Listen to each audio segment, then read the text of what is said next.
Coach Carr took over a program that hadn't had a winning season since the 1980s, but now they sit just 5 wins away from their 5th straight state championship. The Macon these Knights look for a royal upset, but the Edgewood Wildcats are not quite ready to give up their throne. Day 1 of the SEC Media Days is in the book, and the defending SEC champion Auburn Tigers headline this media frenzy. Homecoming here at Charles Lee Field as the Huntington Hawks look to win back-to-back games for the first time in 2014. And joining me right now at the Troy Trojan Hall of Fame is Hall of Fame inductee Virgil C. Now when it comes to the quarterback battle, Blakeney has not yet named a starter, but he hopes to have one ready by the time the Trojans kick off against in-state rival UAB. The Faulkner Eagles find themselves in the same position they have been in the last 2 years, on their way to Idaho with another shot at an NAIA national championship. It's been a great ride. I mean, it's been a wonderful year, a wonderful career. After 3 decades on the diamond, Troy head baseball coach Bobby Pierce is hanging up his cleats. Finishing out at Troy it is a dream, really. I said way back then, if this is where I retire from, that would be great. And lo and behold, 13 years later, that's where we are. Pierce has been dominant during his 13-year tenure with the Trojans. 10 30-win seasons, 4 conference titles, and earlier this year, he became the winningest baseball coach in Troy's history. But he never saw his career making it to this level. I had no vision of anything other than just work at it, just work at it. And I kind of stayed with that throughout the 33 years. Pierce says having his son Logan on both his team and his coaching staff is one of his greatest career moments. And he's looking forward to spending a little more time with his family.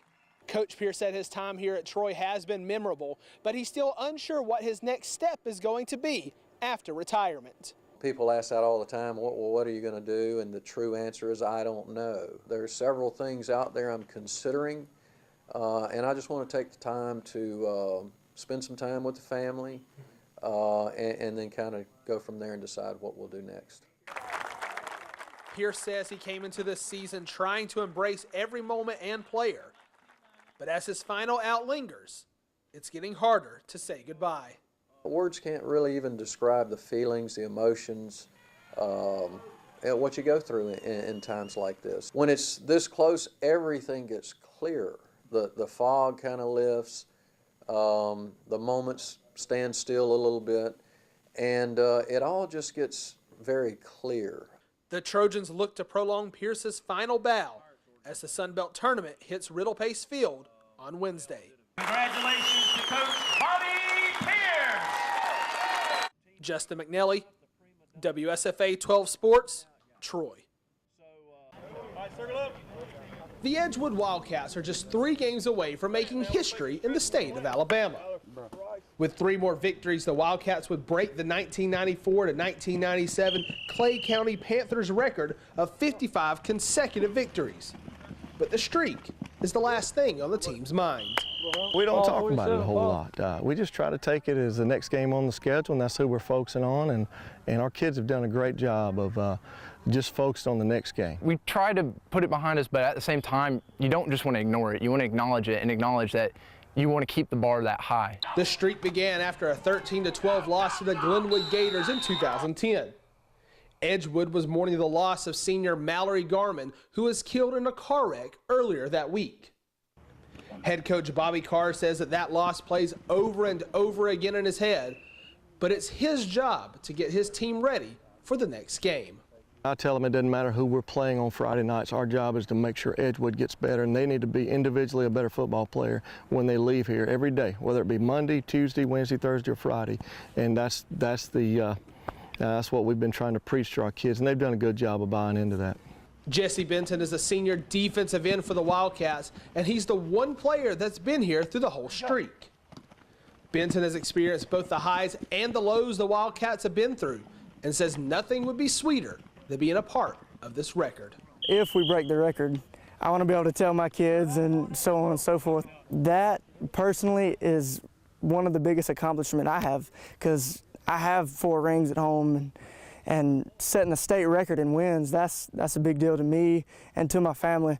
And while the record would be a great addition to this already impressive team, the ultimate goal is hoisting another trophy in the middle of Veterans Memorial Stadium. Our main goal as a team is to win state.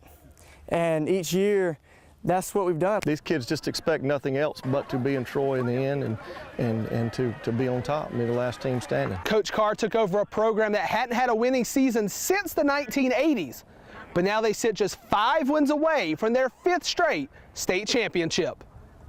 In Millbrook, Justin McNelley, WSFA 12 Sports. With 10 victories this season, Alabama State pitcher Joseph Camacho is #1 in the NCAA. The junior from El Paso, Texas, hasn't lost a game since February of 2014. Joseph is quick to share the credit. Last year and this year, both defensively and my hitters, they always come through and they put up a couple runs for me, and it helps a lot to know that I have my defense behind me. After a 4-3 record as a freshman, Camacho trained even harder, looking to turn things around. Since then, Camacho is 18-1 with an ERA under 3.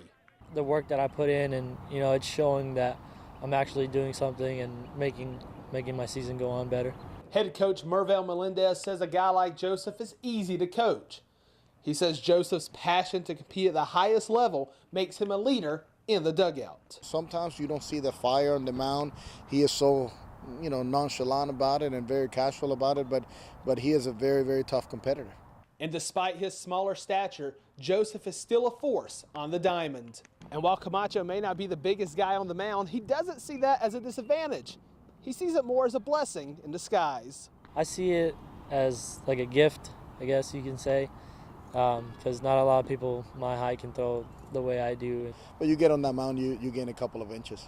He's 5'10", 5'9", 5'10", and he pitches like he is 7'5". Camacho will make one more regular season start before turning his attention to the SWAC tournament in May.